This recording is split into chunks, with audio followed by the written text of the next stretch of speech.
नमस्कार, जोहार झारखंड देख रहे हैं आप। आपके साथ मैं हूं शिप्रा झा। रांची के चुटिया थाना क्षेत्र में दोहरे हत्याकांड से सनसनी फैल गई है। होटल के कमरे में पिता और पुत्र की अपराधियों ने चाकू मारकर हत्या कर दी, जिसके बाद पुलिस और एफएसएल की टीम पूरे मामले की जांच में जुटी हुई है। स्टेशन रोड स्थित शिवालिक होटल में हजारीबाग के रहने वाले नागेश्वर मेहता और उनके बेटे अभिषेक मेहता ठहरे थे। इसी दौरान कुछ अपराधी होटल में घुस आए और दोनों की हत्या कर दी और हत्या करने से पहले कुछ नशे का सामान भी दिया, जिसके बाद आसानी से दोनों की गला रेतकर हत्या कर दी गई। होटल कर्मियों ने इस दोहरे हत्याकांड की सूचना पुलिस को दी। घटना की जांच में जुटी पुलिस ने सीसीटीवी कैमरे में एक अनजान व्यक्ति को उनके कमरे की ओर जाते देखा है। रूम में पिता पुत्र रुके हुए थे और कोई उनके रूम में घुस के पिता पुत्र को दोनों को नृशंस तरीके से मार के हत्या कर दी है। अभी आपने देखा होगा कि हमारा पूरा जो इन्वेस्टिगेशन टीम है, एफएसएल टीम हो या हमारे और जो टेक्निकल टीम है, वो सब आके यहाँ पर चीज़ों का मुआयना किया है। जो भी अवेलेबल एविडेंस थे उसका हम लोगों ने उठाया है सैंपल। कुछ सीसीटीवी फुटेज भी हम लोग अवेलेबल है, हालांकि बहुत क्लियर नहीं है, हमने वो भी उठाया है। और अभी प्रथम दृष्टया कुछ बोलना उचित नहीं होगा क्योंकि अभी कुछ उन लोगों को बताना वाला नहीं है। लेकिन अभी तक के जो इशू आ रहे हैं, जो लड़का था उसका कुछ सस्पेक्टेड एक्टिविटीज रहा था। अभी हम वो भी कंफर्म नहीं बता पा रहे हैं। अभी तक प्राथमिक जो हमारे पास जानकारी है उस हिसाब से ये इसका कुछ एक्टिविटीज गलत लोगों के साथ था और कुछ नारकोटिक्स वगैरह के चीज़ों में व्यस्त रहता था और बेसिकली इचाक में कहीं पढ़ाई लिखा करता था और वहीं से इसकी जो संगति कुछ बुरे लोगों से हो गई थी और कुछ दिन पहले तक ये कुछ ड्रग्स नारकोटिक्स जैसे गांजा वाजा का सेवन भी करते थे। तो प्रथम दृष्टया कुछ बोलना उचित नहीं होगा। अभी हमारे पास और भी बहुत सारी चीज़ एनालिसिस करना है। जामताड़ा में शुक्रवार को स्कूलों को बंद रखने के निर्णय पर शिक्षा मंत्री ने जिले के शिक्षा पदाधिकारियों को तलब किया और जमकर क्लास लगा दी। मंत्री ने स्पष्ट निर्देश दिया कि सरकार और विभाग का जो नियम है और निर्देश है उसी का पालन करना होगा। बता दें कि जामताड़ा से एक खबर सामने आई थी कि वहां के स्कूलों में शुक्रवार जुम्मा के नाम पर अवकाश घोषित किया गया है, जबकि नियमानुसार रविवार को स्कूल बंद रहते हैं। आप खुद तस्वीरों में देख सकते हैं कि स्कूल के बोर्ड पर लिखा हुआ है अवकाश और जुम्मा। इस मामले में शिक्षा मंत्री ने 1 सप्ताह के भीतर जांच रिपोर्ट मांगी है और संतोषजनक जवाब न मिलने पर कार्रवाई की बात कही है। बता दें कि जामताड़ा में लॉकडाउन के बाद से ही शुक्रवार को सरकारी स्कूलों में अवकाश होने लगा था। बताया जा रहा है कि समिति और ग्रामीणों के निर्णय के बाद शुक्रवार को स्कूल बंद रखने का फैसला हुआ था। हमने मीटिंग जानकारी के लिए बुलाया था, लेकिन थाना रिपोर्ट के लिए 1 सप्ताह टाइम दिया गया है। 1 सप्ताह के अंदर जो रिपोर्ट है वो रिपोर्ट दे दें। जो यदि रिपोर्ट से हम लोग संतुष्ट हो जाएंगे तो अगला फिर उस पर चर्चा करेंगे। सरायकेला की गम्हरिया थाना पुलिस ने 13 अप्रैल को हुए हत्याकांड का खुलासा कर लिया है। पुलिस के मुताबिक 25 साल के युवक की हत्या का मामला ऑनर किलिंग से जुड़ा हुआ था, जिसमें लड़की के भाई और उसके दोस्त ने मिलकर युवक की हत्या की थी। पुलिस ने इस मामले में 3 अपराधियों को गिरफ्तार कर जेल भेज दिया है, जिसमें लड़की के पिता, भाई और उसका दोस्त शामिल है। लड़की के परिजनों को बिहार वैशाली के रहने वाले नीतीश कुमार के साथ प्रेम प्रसंग का पता चला था, तो रव परिवार के लोगों ने लड़के की हत्या की साजिश रची थी और इसी साल 13 अप्रैल को लड़की के प्रेमी को किसी बहाने से एक फार्म हाउस पर बुलाया गया था। फिर उसे शराब पिलाकर तलाई पहाड़ की तरफ गंजिया डैम के पास ले गए और वहीं नीतीश का मुंह नाक बांधकर चाकू से नस काटकर पानी में फेंक दिया था, जिससे उसकी मौत हो गई थी।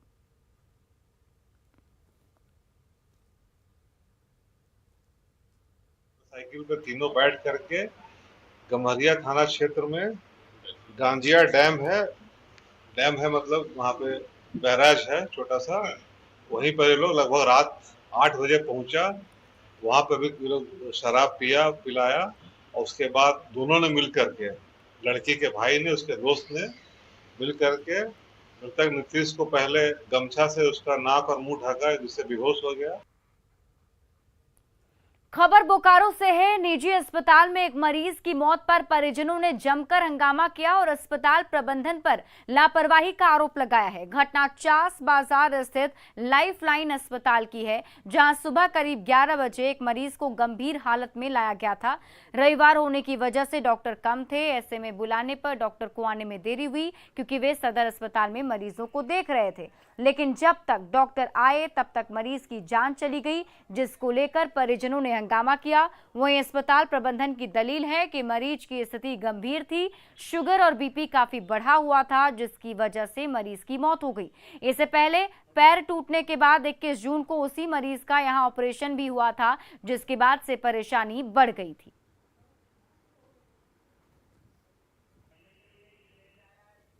बोला गया सो अभी डॉक्टर साहब आ रहे हैं, अभी आ रहे हैं। 11 बजे एडमिट किए हैं, लेकिन वो पहुंचा नहीं। जब पेशेंट मर गया 3 बजे के बाद, उस समय डॉक्टर आ रहा है और बोल रहा है देख रहे हैं हम लोग, पोजीशन बहुत खराब, डेथ कर गए। और इसी बीच साहिबगंज से एक बड़ी खबर सामने आ रही है। प्रतिबंधित मांस बरामद किया गया है। 3 पहाड़ थाना पुलिस ने प्रतिबंधित मांस बरामद किया है। निमगाछी मोड़ के पास से मांस को बरामद किया गया। ऑटो और ई रिक्शा को भी जब्त किया गया है। साथ ही 2 लोगों को हिरासत में लिया गया है।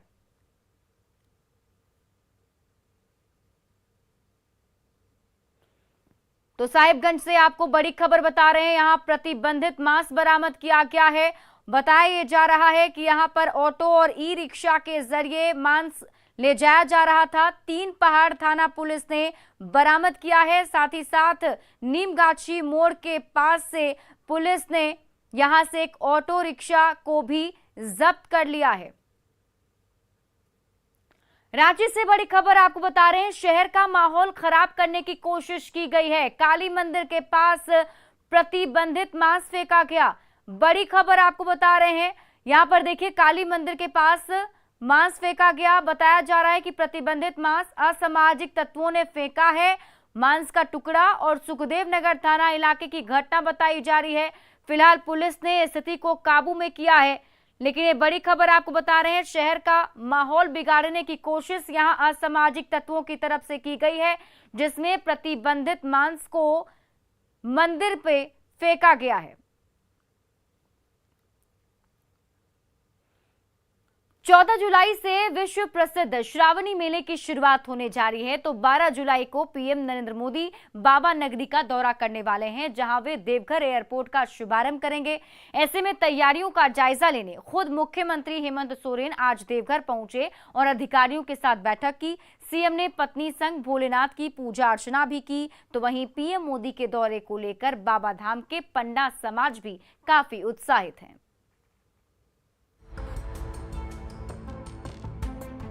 बाबा नगरी देवघर, जहां उमड़ता है आस्था का सैलाब।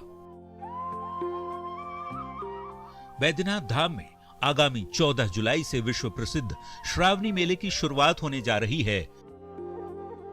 तो वहीं मेले से ठीक 2 दिन पहले 12 जुलाई को प्रधानमंत्री नरेंद्र मोदी देवघर एयरपोर्ट की सौगात देने खुद बाबा नगरी पधारने वाले हैं। 2 महत्वपूर्ण आयोजनों को लेकर झारखंड सरकार और देवघर जिला प्रशासन तैयारियों को अंतिम रूप देने में जुटा है। रविवार को तैयारियों का जायजा लेने खुद मुख्यमंत्री हेमंत सोरेन देवघर पहुंचे और प्रशासन से जुड़े अधिकारियों के साथ बैठक की। उनके साथ स्वास्थ्य मंत्री बन्ना गुप्ता और प्रदेश के मुख्य सचिव अरुण कुमार सिंह भी मौजूद थे। मेले शुरू होने के पूर्व प्रधानमंत्री जी का भी आगमन है। इस विषय को देखने के लिए, इसकी तैयारी को देखने के लिए आज हम लोग यहाँ हैं। श्रावणी मेला की मेरी ओर से सभी श्रद्धालुओं को ढेर सारी शुभकामनाएं। कोरोना काल के चलते इस बार 2 साल बाद श्रावणी मेले की शुरुआत हो रही है। ऐसे में देवघर पहुंचे मुख्यमंत्री ने बाबा धाम में अपनी पत्नी कल्पना सोरेन के साथ बैद्यनाथ के शिवलिंग पर मत्था टेका और राज्य की खुशहाली और समृद्धि की कामना की।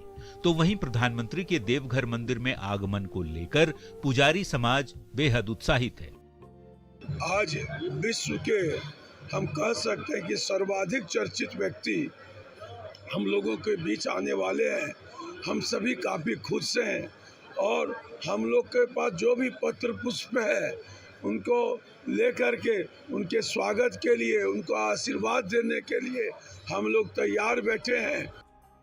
श्रावणी मेले की तैयारियों और देवघर एयरपोर्ट की उससे पहले मिलने वाली सौगात को लेकर झारखंड वासियों में उत्साह है। खुद मुख्यमंत्री हेमंत सोरेन तैयारियों पर नजर रख रहे हैं। बता दें, देवघर एयरपोर्ट का उद्घाटन प्रधानमंत्री के हाथों 12 जुलाई को होने वाला है। इसे लेकर सावन में ही होली जैसा उत्सव बाबा नगरी में अभी से ही देखने को मिल रहा है। न्यूज़ 18 के लिए देवघर से मनीष दुबे की रिपोर्ट।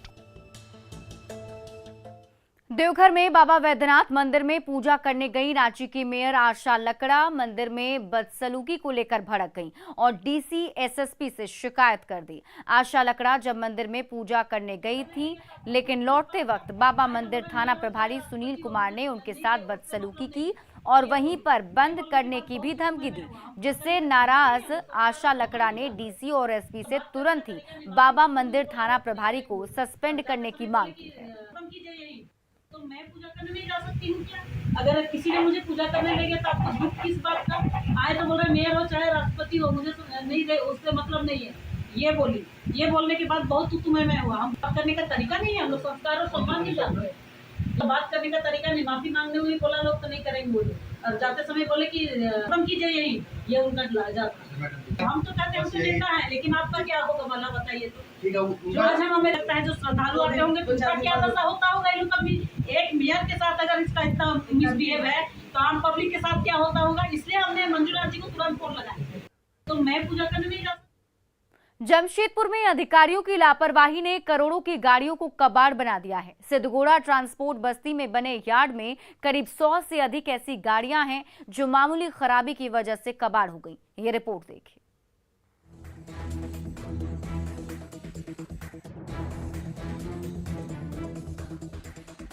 पब्लिक के पैसे का अधिकारी कैसे बंदरबांट करते हैं, करोड़ों की संपत्ति को कबाड़ कैसे बनाया जाता है, इसका जीता जागता नमूना है जमशेदपुर के सिद्धगोड़ा ट्रांसपोर्ट बस्ती में कतार में खड़ी ये गाड़ियां,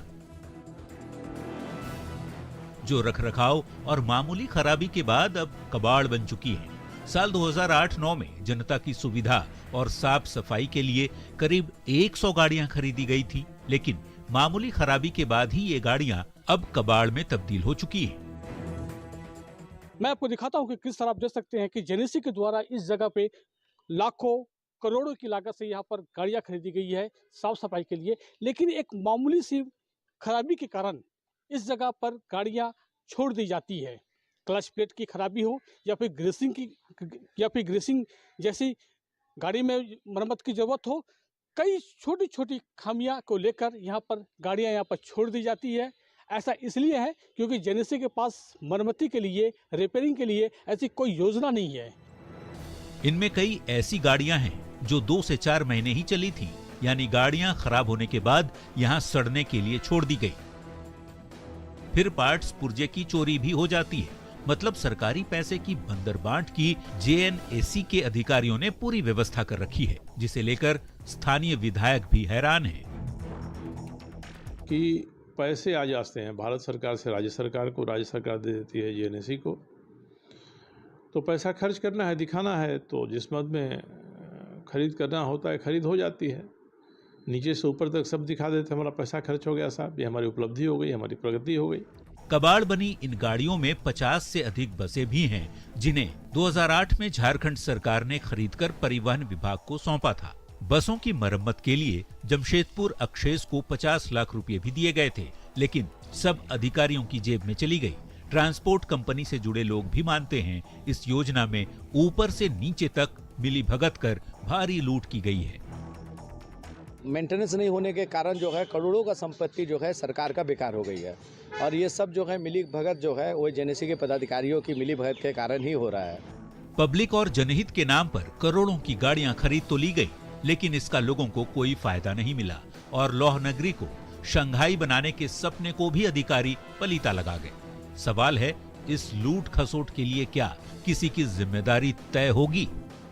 प्रभंजन कुमार, न्यूज़ 18, जमशेदपुर।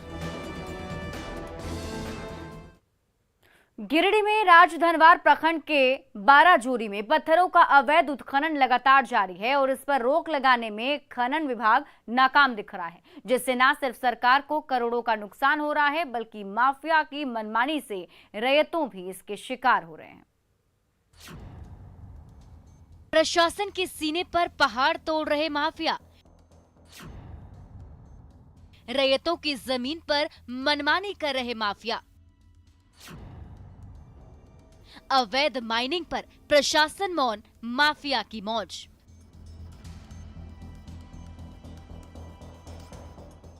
खुलेआम बुलडोजर चलाकर पहाड़ तोड़ते माफिया और हाईवा की ये कतार बताती है कि गिरिडीह के राजधनवार में पत्थर माफिया किस तरह बेखौफ होकर झारखंड को लूटने में लगे हैं।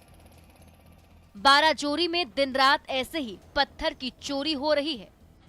ग्रामीणों का लगातार ये आरोप है और ग्रामीण लगातार ये आवेदन देकर के शिकायत कर रहे हैं कि जिस प्रकार से पत्थरों की अवैध उत्खनन हो रहा है उस पर लगाम लगाया जाए, क्योंकि पत्थर का अवैध उत्खनन से लगातार जो इसका दायरा है वो बढ़ते जा रहा है और जो रैयती ज़मीन है वह इसके जद में आ जा रहे हैं। वहीं आपको बता दें, तस्वीरों के जरिए आप साफ देख सकते हैं कि माइनिंग जो है 1.31 एकड़ में लीज लिया गया था, लेकिन जो माइनिंग का जो ये पत्थर का उत्खनन है वह 3 से अधिक एकड़ में किया जा रहा है।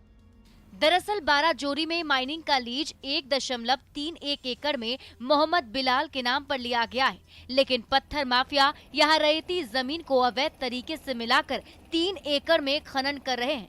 विभागीय अधिकारी को भी सब पता है, लेकिन ना जाने कब से जांच रिपोर्ट का इंतजार कर रहे हैं, क्योंकि पत्थर माफिया की हनक और राजनीतिक पहुंच ने जांच की रफ्तार पर ब्रेक लगा रखी है। दोनों माइन सटा हुआ है एक दूसरे से, तो जब तक उसमें जो बिलाल अहमद का लीज ग्रांटेड है उसका अंचल अधिकारी से रिपोर्ट नहीं आता है, तब तक इस पे हम लोग कुछ बता नहीं पाएंगे। रिपोर्ट आने के बाद जैसा होगा उसमें हम लोग कार्रवाई करेंगे। अब इसे विभाग की उदासीनता कहिए या माफिया से अधिकारियों की मिली भगत, लेकिन जिस तरह से पत्थर माफिया लाइसेंस खत्म होने के बाद नियमों की धज्जियां उड़ाकर पहाड़ को तोड़ने में लगे हैं, उससे हर साल सरकार को करोड़ों का नुकसान हो रहा है। और ये तब है जब सीएम ने पिछले दिनों साफ कह दिया था कि वे किसी भी कीमत पर अवैध माइनिंग बर्दाश्त नहीं करेंगे। सदर विधायक सुदीप कुमार सोनू ने अनुशंसा करते हुए ये जो पर्टिकुलर डिपार्टमेंट है उनके पास फॉर्मेट भेज दिया गया है। अब यह देखना दिलचस्प होता है कि किसी प्रकार की कार्रवाई होती है या नहीं होती है। गिरिडीह से न्यूज़ 18 के लिए मैं एजाज अहमद। और आइए अब देखते हैं झारखंड 2020।